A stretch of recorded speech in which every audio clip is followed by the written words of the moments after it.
কুল ইন্না সলাতি ওয়া নুসুকি ওয়া মাহইয়ায়া ওয়া মামাতি লিল্লাহি রাব্বিল আলামিন। আমার জীবন, আমার মরণ, আমার ইবাদত বন্দেগী সবকিছু কার জন্য? আমার রাজনীতি কার জন্য?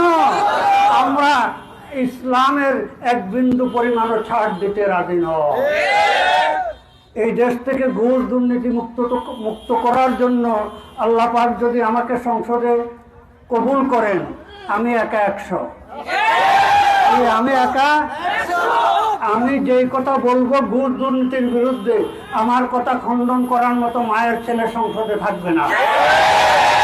আমি বলবো দেশের সবচাইতে বড় সমস্যা, সবচাইতে বড় ক্যান্সার ঘুষ এবং দুর্নীতি। সবার কাছে জিজ্ঞাসা করব, আজকে সংসদকে সিদ্ধান্ত নিতে হবে যে ঘুষ দুর্নীতি দূর করার জন্য কি ব্যবস্থা গ্রহণ করা যায়।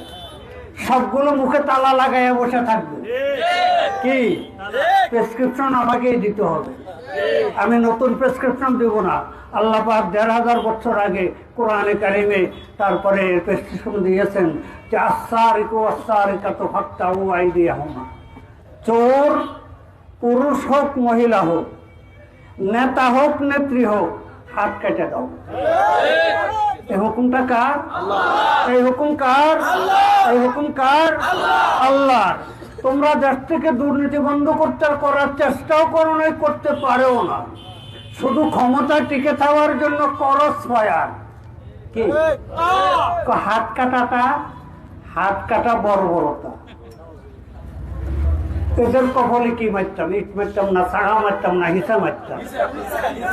কিরে তোরা ক্ষমতা টিকে থাকার জন্য করস ফায়ার জারি করলি। করস ফায়ার বোঝেননি?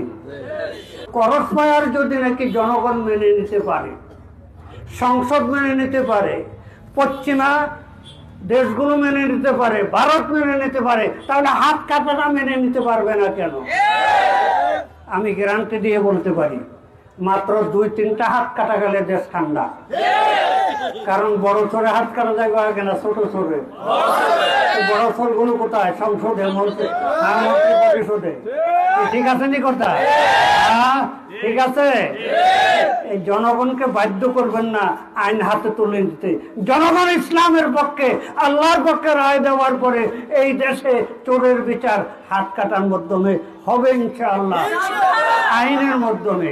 আমরা ক্ষমতায় গিয়ে কারো রক্তচক্ষুকে ভয় করব না, আমেরিকাকে ভয় করব না, ভারতকে ভয় করব না।